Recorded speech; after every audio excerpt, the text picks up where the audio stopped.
Hi, it's Jennifer Hollick again with the World War II Research and Writing Center. I am in Luxembourg American Cemetery. It's Memorial Day weekend 2018, and in about an hour there will be a Memorial Day service here. And I am sitting at my cousin James Privoznik's grave, and he's here with us today. It's fantastic.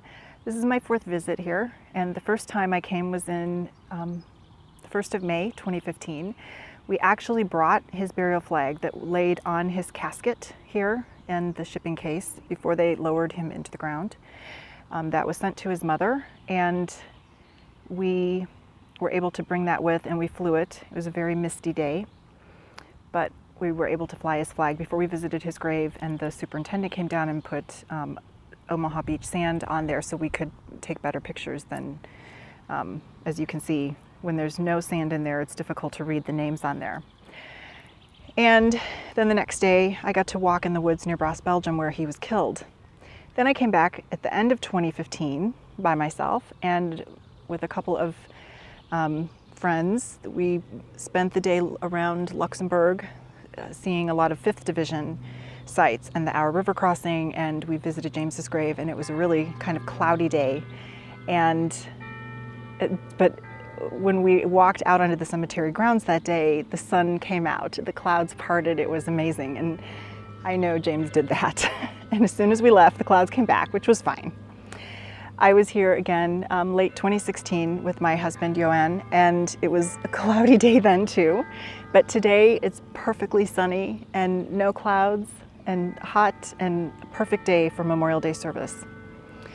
So James was with the 90th Division. He was actually in the 790th Ordnance. For the first 9 months he was overseas.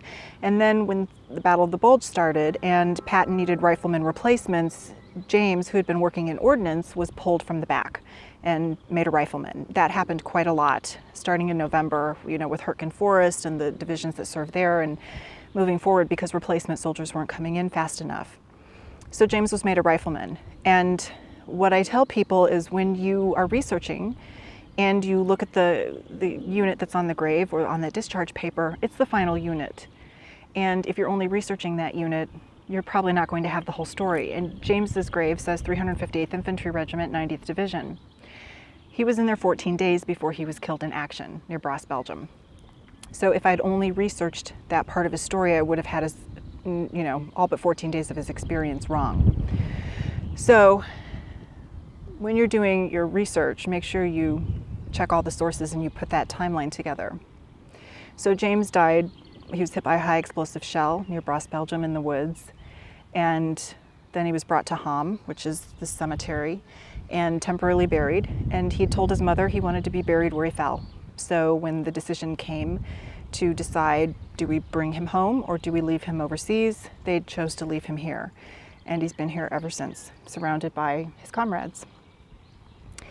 So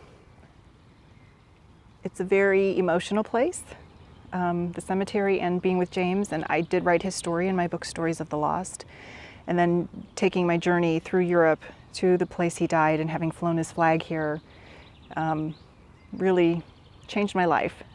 And then when I came by myself, and then when I brought my husband here, and even this trip, so many things are changing, and he continues to show up and change my life.